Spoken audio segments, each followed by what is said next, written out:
Hello everybody, Azurify here. This is the Taskman rule set overview video that I'm going to make. First off, I want to explain to you what Taskman is. Taskman is a RuneScape game mode based on, you guessed it, doing tasks. So, essentially what it is everything is sorted into various tiers. Beginner, easy, medium, hard, so on and so forth. And you randomly roll a task from that tier, and your goal is to complete that task and do nothing but that task and then move to the next one. It's an interesting, different way to take on the RuneScape game.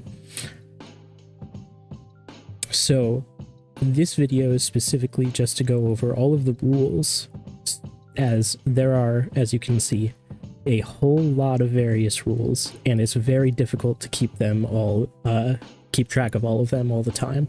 So if you are a Taskman, I highly advise checking the rules whenever you're unsure about something, and also asking either in the Taskman clan chat or in the Discord if you're really unsure and you want to know before you accidentally break a rule. But I'm going to start, and basically we're just going to go through the entirety of this rule page, and I'm going to read and explain what certain rules are.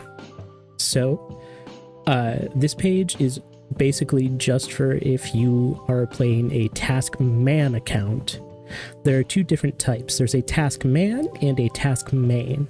A Taskmain doesn't really do anything. They are not on the high scores for the Taskman Gamemode, which is only on the player-made website. There isn't an in-game RuneScape game mode for Taskman or high scores.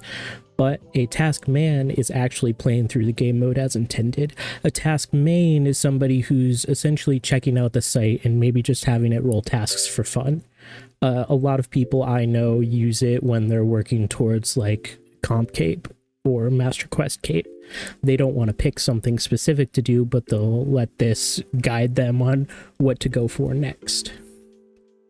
A Taskman account specifically is a new, fresh Iron Man account whose progression is only dictated by the task that is on their dashboard. As this states, this page is an encyclopedia, not a novel. Don't memorize it all, but refer back to it and, search for things when you're not sure. There's also another fellow Taskman has made a video format of the rules as well, which I will link in my description in case you want to check that one out instead, in case you prefer it. Then also, obviously, Taskman team has the right to get rid of your Taskman status if you've broken rules after they have given you a fair warning. Now, first off, let's talk about the spirit of Taskman mode. The spirit of the mode is playing RuneScape one task at a time to complete everything possible on an Iron Man account while following all of these rules. Eventually, we unlock a lot of passives and unlocks that will let the game become less restricted and allow us to play more content the quote-unquote normal way. Don't attempt to circumnavigate the rules in order to gain advantage. That's pretty obvious. Don't try and do something that will give you extra XP compared to somebody else, basically. The example given here is don't destroy items that you had to make more of them for XP. Use items how they're supposed to be made. Try to play the game and have fun. Any attempt to encourage lack of fun or saying that fun is worse than playing efficiently can be considered rule breaking.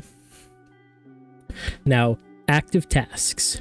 When you are working on your active tasks, you may not work towards uncompleted active tasks if they can be avoided. So, say for example, your task is to get a drop from KPD. That means that you are generally only supposed to be killing the King Black Dragon. You can't go off and, kill Telos or something instead. You're not supposed to gain XP and skills unless it's necessary to progress your task. And then it says see footnote 1. So if we go all the way down to footnote 1. This explains the difference between needing experience or being unable to prevent gaining experience. These are two different things. You need experience when your task has a level or an experience milestone that you have to reach. So for example, if your task is to reach level 50 smithing, then you have to get level 50 smithing to do it. That is necessary or unavoidable experience. Oh, sorry, no. That is needing experience. Necessary or unavoidable experience is, for example, if you have to get an item as a drop. So the example they give is the big bass or the big swordfish from fishing. Those are rare drops that are, depending on which one, like 1 in 2k. You have to fish to get them, so you're going to gain fishing XP, but you aren't suddenly just going to get the drop. You have to, fish and fish and fish. Some people are going to fish longer than others for it. That's simply how the game works. That is all necessary XP. You get it because you're following your task. Those are the differences. So it's important to keep in mind that when you need XP, that's XP that you have to get for your task, for a level or some kind of milestone. Unavoidable XP is XP that you get from doing your task. The third restriction, don't utilize boosting services. That's fairly obvious, I think. There are some exceptions. If you have completed a tier, so say you've completed the easy tier, but then a new update happens and more tasks are added to the easy tier, you are allowed to do every single task in the easy tier, even if you are on a different task in the medium tier at that time. As soon as you've finished a tier, any previous tier can be completed at will, essentially. There are specific exceptions for gaining XP in certain skills, which we'll look at Rule 9.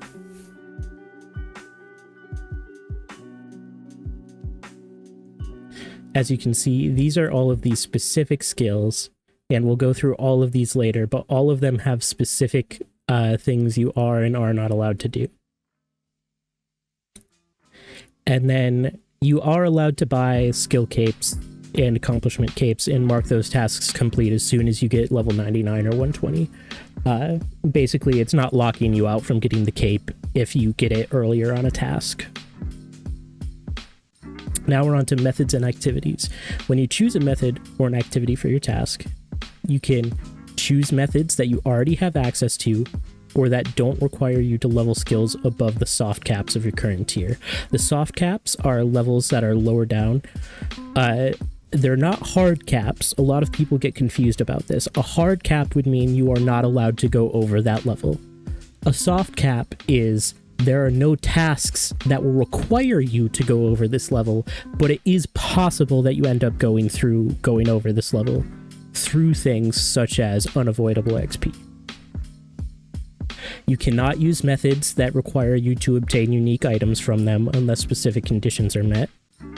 You cannot use items that increase your experience gain by a total of more than 10% if it doesn't require XP, unless that item actively benefits your task. You can put bonus XP on any skill, but it can only be used when your activity requires use of that skill. That's how bonus XP really works anyway. And then early on in the tutorial tier, you'll see there's a task related to this restriction as well. You cannot use Nastroth to block XP or reset any of the skills. Early in the tutorial tier, there's a task where you go to him and you click the option that shows that you have never used one. That's one of your tasks to do. There are some exceptions. You can use any method granting XP in your task-related skill unless there's a specific method in the task description. You can use methods or kill monsters that give pets, and you can claim those pets. And then items on the general selection of the Slayer log are always allowed, and items that have a drop rate of 1 in 2,000 or rarer, if every other unique item is obtained. So, for example, let's say you have a Slayer task. You need to level up to level 99 Slayer. You have every drop from KBD, but the pet. That means you would theoretically, if you wanted to, get a Black Dragon task and kill KBD as the only item left is the pet. So that's an example, one that isn't likely to happen in the game mode, but it's an example.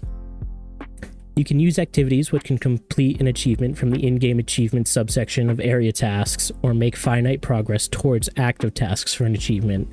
This means that, because there are a lot of them, so some of them are simply like entering specific areas. You don't need to specifically avoid the achievement diary tasks. You are allowed to accidentally complete those. You don't have to avoid them. However, you cannot claim the rewards for completing a tier until you get that task. So you can't get the Ardoin cape until you've gotten the task for the easy Ardoin tier, basically. Farming and prayer XP are always available. They're passive skills, kind of. This is, you can use any experience boosting items for farming and prayer, so you can use their outfits or what have you. Farming, you can do any farming that you want as long as it doesn't train any other skills. Prayer, you are allowed to use any bones and ashes that you have received in any way you see fit whenever you would like. So if you get a bunch of bones, you're allowed to go to the Ectofunctus or the Chaos Altar and use them whenever you want. You are allowed to create items that are required for active supply tasks if creating the item benefits your active task. There are supply tasks that are designed so a taskman will stock up on something. So there's a task, for example, to make 5 anti-poison potions, so you have some anti-poisons. Let's say you're on a task, though, where an anti-poison would be helpful. You have to fight some kind of creature, and you have the levels and you're able to do so. You can make an anti-poison potion. You don't have to wait until you get the supply task to do so. Anything that gives a currency or a reputation that sell in a shop that sells consumables, you can do. The currency can only be used on an active task, or you can spend it on non-task items or previously obtained items. So penguin points, for example, you can get those whenever you want. That's currency. You can spend them only on an active task or on items that are non-task related. All of the penguin points items are XP besides the cash. So you could spend them on cash as much as you want. Or let's say you need Herblore XP, you could spend your penguin points on Herblore XP. You can kill things in accordance with 2E2 if your active task requires coins and you don't have a reasonable supply of alkables. 2E2 is essentially the same idea as you can only kill, right here. It's you can kill monsters that award pets, the General Slayer collection, or a drop rate of 1 in 2,000 or higher for uniques.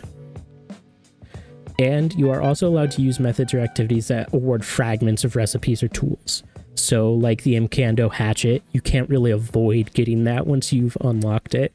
You're going to woodcut and you're going to get birds' nests. Or the archaeology recipes. You're allowed to go to those sites where you can get the archaeology recipes. You don't have to avoid them. Combat skills only refer to attack, strength, ranged, magic, constitution, defense, and necromancy. So you'll notice prayer and summoning are not located here. During these activities where you're required to engage in combat, you can use any combat skill, including ones that are past the soft cap, unless you're told to train a specific skill. There is an exception that's likely to come up pretty early on. If you cannot kill a monster for your task, then you are allowed to level your combat skill of your choice up to level 30 if you have failed to kill a specific monster or quest boss for your task. You can use combat assisting tools like the Ectoplasmator, the Bone Crusher, the Spring Cleaner as soon as you have them. And you can kill any Elite Slayer monster that you have spawned yourself. There are combat masteries that are relatively new. You are allowed to work on those combat mastery achievements for an active boss task or a Reaper task, or work on combat mastery achievements in the same tier or lower for bosses you already have a completed collection log for. So let's say you've completed the KBD log, you're allowed to go and do those PVM mastery tasks whenever you want.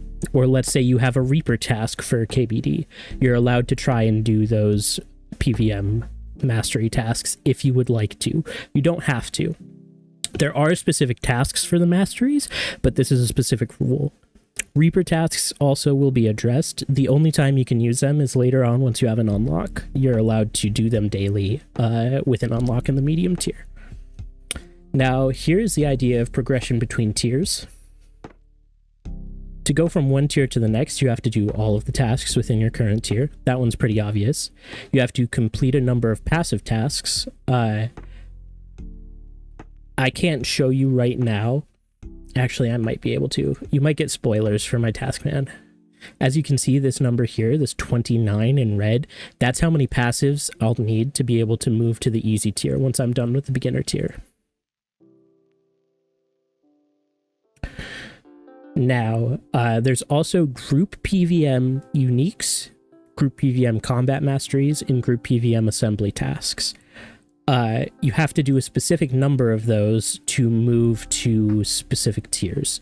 A group PVM is interesting, and we'll talk about that later, but essentially anything that's labeled group PVM, you are allowed to placeholder it and move to something else so that you can find teams on your own time. Because it's a group PVM, it can be difficult to find other people to do tasks with.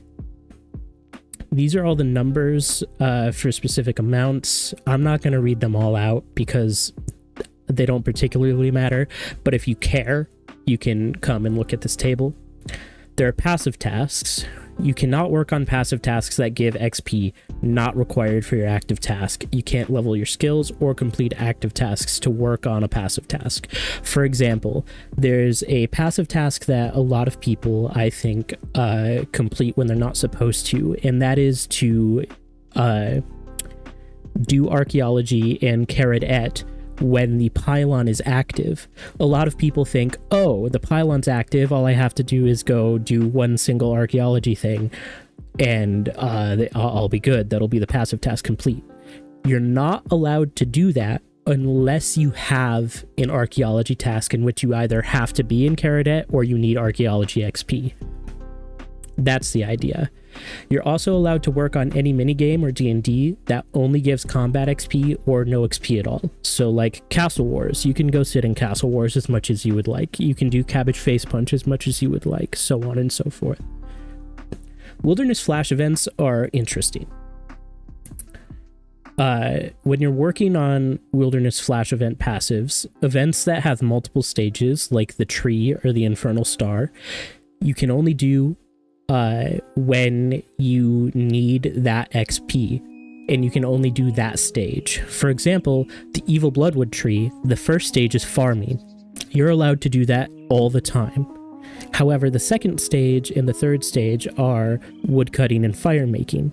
You cannot do those stages unless you need woodcutting or fire making XP for your tasks. If you have to skip one of those stages, you should wait outside of the event zone so you don't impact other players.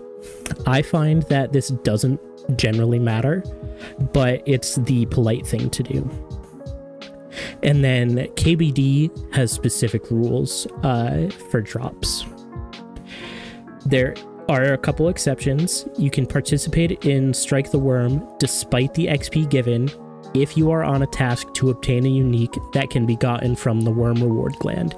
This is only relevant for higher tiers, so you're not likely to run into it for a while. And then you can open any very wild sacks you obtain regardless of uniques.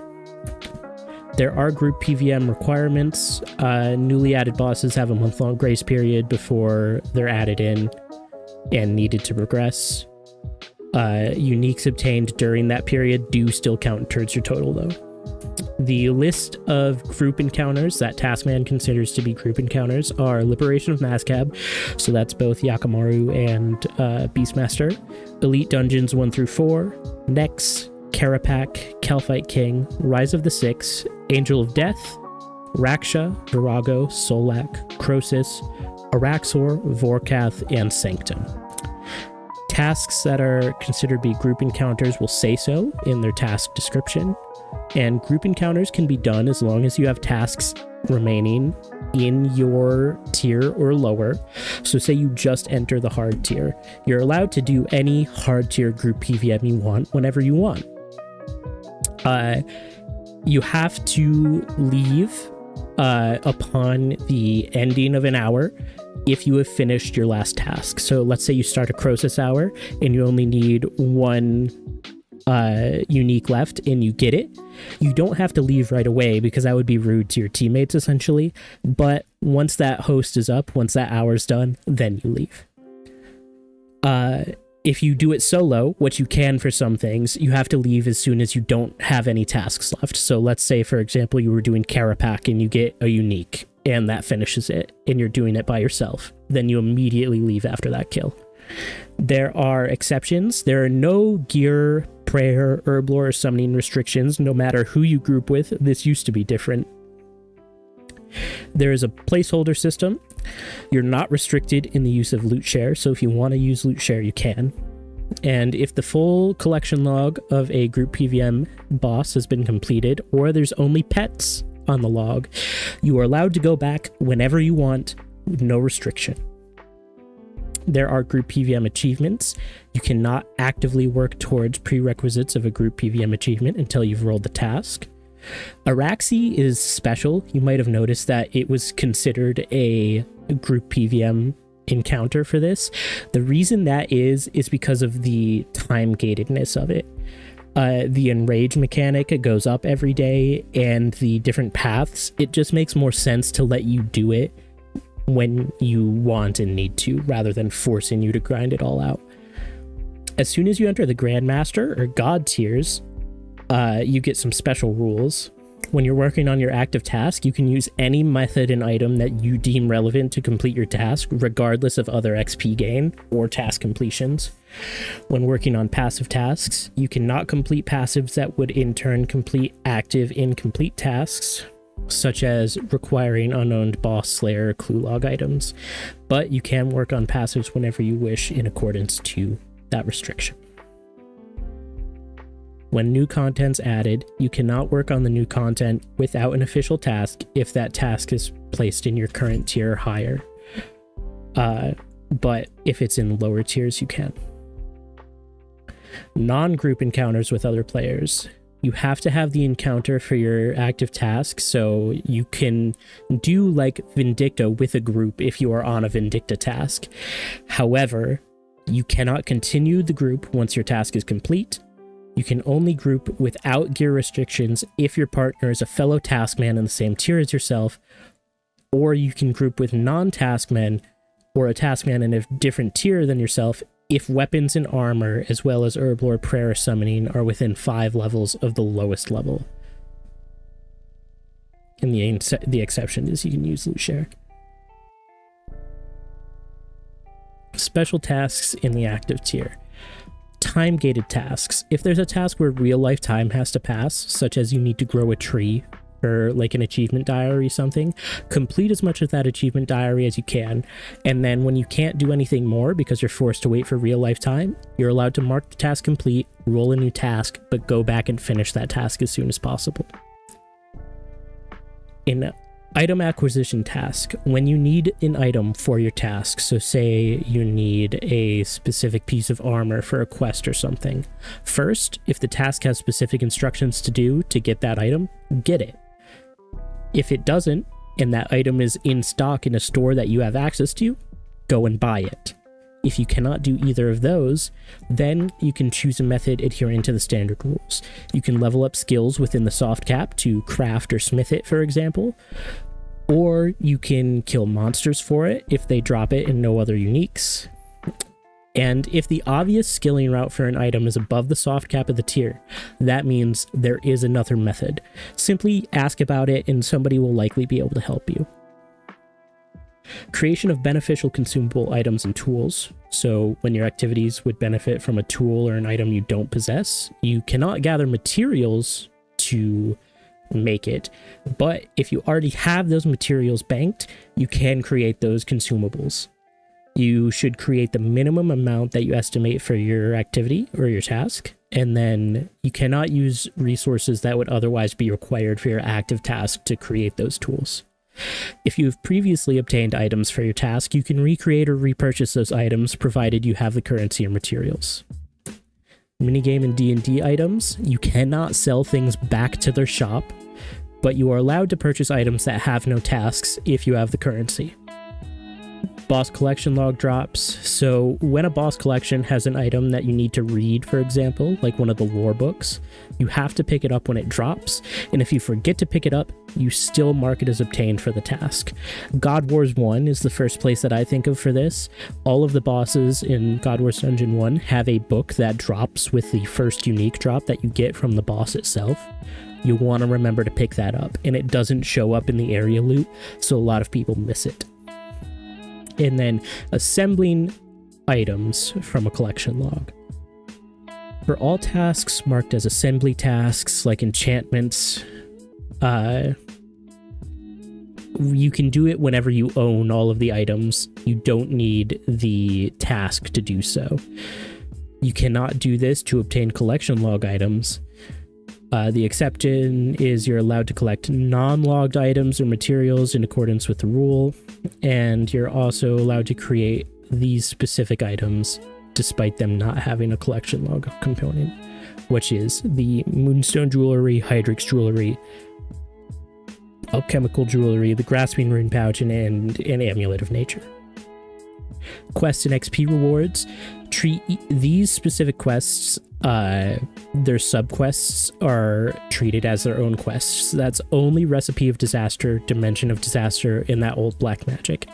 So the normal quest rule is as soon as you're forced to start a quest, you're allowed to finish it. However, that doesn't rule the same for Recipe Disaster, Dimension of Disaster, that old black magic. As soon as you roll one sub-quest, that doesn't mean you get to do the entire quest. You can also use post-quest lamps and other one-time XP rewards on any skill that you have the level for, or if you can save it for later, you can if you would like to. Clue scrolls. Basically, you cannot reroll if there's a master clue in your loot. You cannot downgrade master clues into other clues. You cannot complete clues off task without the unlock. There is an unlock. You cannot use Prosper as a primary method for obtaining clues. You are allowed to train skills up to the soft cap in your tier if that allows you to complete a step that you need to do. You are allowed to complete quests that are required to access the clue. And you are allowed to obtain items for the clue steps that you roll. This is all assuming that it can be done within soft cap of your tier. Master clues are special. When you have a master clue step and it's an emote clue step, if you're missing an item that's obtained from other task completing activities, you get one shot at the item each time you roll the step. You can do the task completing activity until you get one unique from it, and then you either have to downgrade or re-roll the clue if you don't get the item you need. An item that would be put in a player-owned house slot in a hidey hole, but that you don't have a second one of, you get one shot at it. When you're out of master clues, you can open up other clues to get them, or you can complete the Urns of the Empire or the Green Gobbo goodies for Tetra Compass pieces, and you can repair those Tetra Compasses and open them for clues. Now we're to the specific skills section. You can't use Anachronia Agility course for training or shortcuts until you've completed all of the active tasks. Those active tasks are things like getting the essential oils and the totem pieces. You are allowed to use shortcuts in segments if they allow you to get to your point of interest faster. So say you need to do Irby Werby, for example. You're allowed to use the agility course to get there if you have the levels to do so. Archaeology. When you're doing archaeology and you need experience or chronotes, you can offer relic items to the monolith on the appropriate task, so only if you have a task for it. Otherwise, you're allowed to excavate and restore any artifact, as well as gather their non-archaeology secondaries if applicable. So for example, some of the Bandos artifacts require a weapon poison, for example, you would be allowed to gather that. You can complete mysteries, including non-archaeology steps, even if there's a task for that mystery, and you can hand in any collection even if a task exists for that collection. When you're working on an archaeology task that doesn't require experience or chronos, reduce your XP gain where possible, restore low-level artifacts from scratch over restoring higher-level artifacts. You can excavate and restore any artifact your task asks for, and you're allowed to do the Venator remains until you get your Discover and Restore achievements all the way. Construction. When your task requires a construction XP, you're allowed to chop logs that you have the construction level to process, and you can turn logs into planks by yourself or via a plank maker, such as Bill. So you can use the sawmill to make planks, even though it gives XP, or, well, when you need XP. Cooking. You can only cook food items, which yield only cooking XP. You can fish for raw fish if you run out of cookable items, and you can use the bait and switch relic if you have it. For a crafting XP task, you can mine and cut gems despite the fact that you get mining XP. That's very important to keep in mind.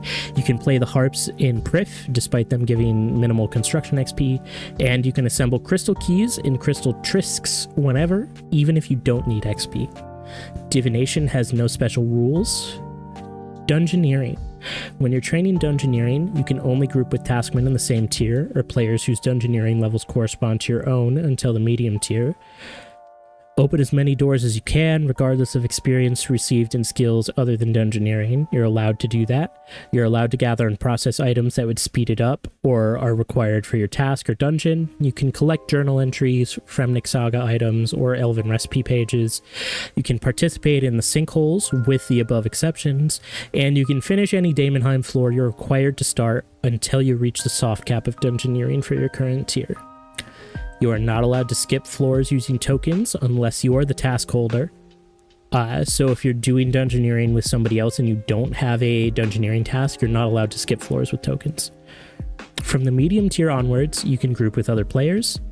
You can participate in group D&D or group Dungeoneering activities until you reach a soft cap for your tier, as long as at least one taskman in your group has an active task requiring XP or tokens. And if you've exhausted all of your higher floors, you can complete lower floors 29 and below at C1 at any time to reset your progress. To get tokens, if you need DG tokens for your task, you can do any of these methods listed under exceptions, as long as it falls within the 2000 drop rate. You can complete floors, you can do elite dungeons, and you can do sinkholes.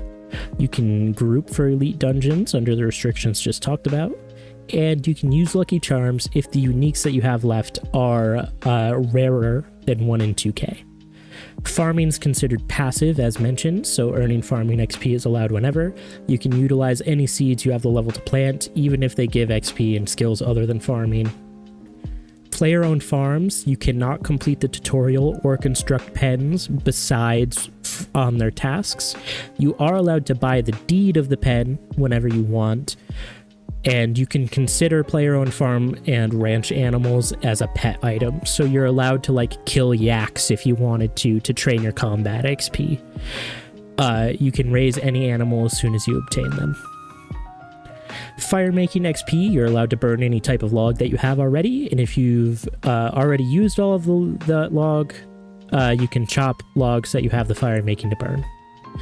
Fishing, fish can be caught when you need cooking or fishing XP for your task, or you're out of food for PVM. There's an unlock that will tell you how many fish you're allowed and what fish you're allowed.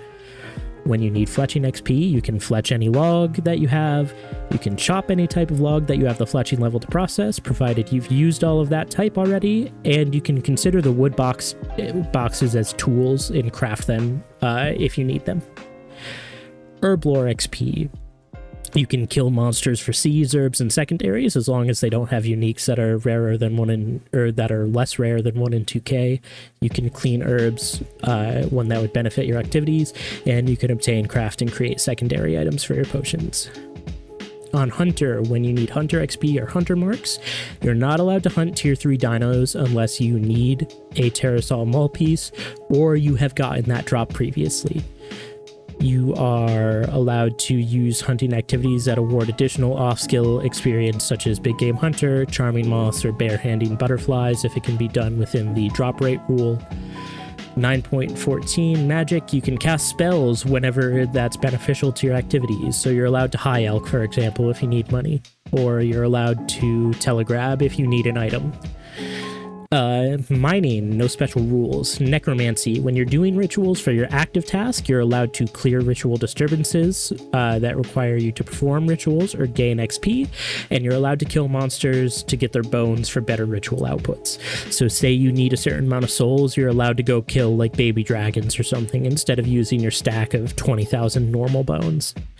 Prayer XP, as stated earlier, you're allowed to use bones and ashes for prayer XP whenever and however you see fit. Rune crafting. If you require runes or pure essence, you're allowed to rune craft the runes, assuming you've already bought out any available shops and you have the pure essence to make them. You can loot the pure essence chest after the quest. After that, you're allowed to mine for pure essence, and you can also kill monsters for pure essence if done within the drop rate rule. Slayer. When you have a register a total of a number of uniques in an area of your Slayer collection, you're allowed to... You cannot go for items from monsters which are locked behind quests that you haven't completed yet. You can go for any unique in the drop-down that are dropped by non-bosses, even if that conflicts with the drop rate rule. You're allowed to level up Slayer to access any unique in the drop-down. So say there's a drop-down for the Fremnik Slayer collection log, and your options are Cockatrice and Dagonoths. Dagonoths don't have a Slayer requirement, but Cockatrice do.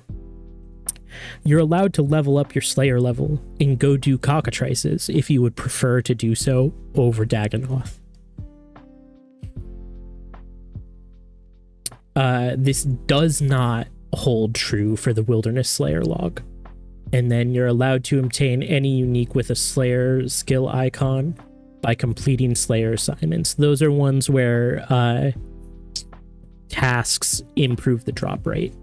And then there's viable Slayer assignments. When you're doing Slayer assignments to level up or get on assignment uniques, or you need Slayer points, you can do assignments that award uniques in the drop down. So say you're doing something and you get a monster that has something in your drop down, you have to do that task. And then anything else that doesn't adhere to that rule has to be skipped, which can be done using Slayer points or Turiel skipping. In the case that you end up skipping with Turiel and you have to do something, Crawling Hands is the thing that comes to mind. You can do that task because you can't skip it anymore. These cannot award unique items, lore books, pages unless they're rarer than 1 in 2k or they're forced by Turiel. If they have a boss version and your task requires Slayer XP and the boss can be killed within the drop rate rule, or you have an open group PVM placeholder, you can do it, otherwise you cannot. Special Slayer assignments can be done if you want. This can be done as long as it's within the rule of the 1 in 2k unique drops. You can toggle Aquanites, Glaciors, Muspas, Nihils, Tormented Demons, Nightmare Creatures whenever you have the points available. Reaper assignments. You can only do these once you've rolled the medium tier unlock, and only for bosses that you've unlocked the portal in War's Retreat. So you have 1 KC or any unfinished group PVM that you have. You cannot be completed for bosses that require keys unless you already have those keys. So Ascension, the Ascension bosses, for example, you can only do those if you have keys to do so. They cannot be completed if they will give you 0 Reaper points, so you cannot re-roll all the way to the end. They can only be done if you're actually counting those kills towards your Reaper task. You can't use Death Touch darts, for example, to not get KC. And then you cannot complete for bosses that aren't in your current or previous tiers. Smithing. In the Artisan Workshop, you can only do ceremonial swords if you need to obtain a blacksmith outfit piece for your task, or if you already have the full outfit. You can mine ores when your active task requires you to smith items or get smithing XP, and ore boxes are considered tools. Summoning, when you need summoning XP or to create specific pouches, you can kill monsters for charms, and you can get tertiary ingredients within the 1 and 2k drop rate. Thieving and woodcutting both don't have any special rules, and then invention is the final skill here. You can only use methods for invention within the 1 and 2k drop rate. You're allowed to research blueprints whenever. You're allowed to level up augmented items whenever. Once you unlock invention, you can only siphon or disassemble items when your active task needs invention XP. You can only use furnace when your active task requires non-invention XP in the tool's skill. And then you can disassemble items you already possess or buy from shops when you need components. You can use augmented, perked up gear or tools without restrictions. You can research and create any invention item you have the levels for, provided there are no active tasks. And you can deviate from disassembling important gears and supplies. You can seek other methods for components. They're not going to force you to disassemble a bow of the Last Guardian, for example. This is needing XP, which I already went over with. Group PVM.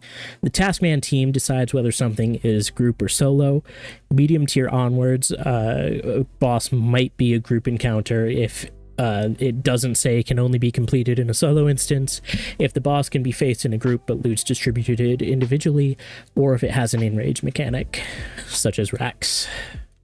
Placeholders, I kind of explained earlier, but basically this makes sure that you can always work on your active task. So if you roll a group boss and you can't find a team, you're allowed to placeholder that and come back to it later. There are unlocks that are tied to the completion of tasks that make Taskman better. Unlocks don't mean that you cannot do that method before the unlock if it would be allowed within the rules. They just allow you to do something that would otherwise be restricted by the rules later. They're still subject to all the rules within the unlock. All unlocks are in place to achieve specific goals and often have expirations or limitations in some form. Base drop rates are what they are shown on the wiki. They're not altered by any enhancers, luck rings, masks, or other boosts. On-Slayer assignment uniques are traded as new drop rates that would be resubjected to the tool. Unknown drop rates generally is treated as less rare than 1 in 2,000. There are some exceptions. These exceptions currently are Ghost Hunter equipment, Celestial hand wraps, and the Corrupted Gem. You can consider all of those as rarer than 1 in 2k. Supply tasks require you to obtain a certain amount of supplies, for instance, a type of fish or a potion. They're made specifically for Taskman to make sure that the training curves for skills that give you consumables are better. When training skills for other tasks, items that are linked to supply tasks are not restricted. If, as a consequence, you already have all of those items when you roll the supply task and you have the level required to make them, you automatically complete that task. So say you had to level your cooking for something and you cooked 400 swordfish, and then later you roll a task that is to level up to whatever cooking level swordfish is and cook 400 swordfish. That would mean you automatically complete that task. Soft caps have been discussed a little bit. They determine where tasks are placed, and it's mostly a guide for the tiers of difficulty. You're most likely going to go over multiple of them. No task in a tier will require you to have levels above, but it's possible that you do go above. There will always be a method for your task within the soft cap of your tier. You're allowed to use methods that are over the soft caps if you have the level for them already. You cannot actively level for them. And then this table shows all of the levels, which I'm not going to read. And then consumables are considered specifically the following items: arrows, bolts, runes, potions, food, nails, armor spikes, cannonballs, degradable jewelry, urns, incense sticks, summoning pouches and scrolls, and divination portents and signs. That is, I'm not going to read the group Taskman rules as they are currently temporary, and also that's just a separate place. But hopefully this video helps a little bit. There's a lot of information to go over, and if you ever have questions about the Taskman rules, definitely check out the Discord in the description or ask in the Taskman clan chat. People are always happy to help. It's okay if you mess up and accidentally break a rule, but don't actively try to break rules. That's a big difference. You're trying to play within the spirit of the game mode. You're trying to play the Taskman game mode. You're trying to enjoy it. So make sure you have fun. Don't break the rules to try and quote unquote win or be better than other people, basically. This is a pretty long video, but I would like to thank you all for watching. Please hit the like button and leave some comments if you have anything you would like to say. And if you please could, I would greatly appreciate it if you would subscribe. It's the best way to help out my channel, and it also helps you know when my videos are going to come out. Thank you so much for watching.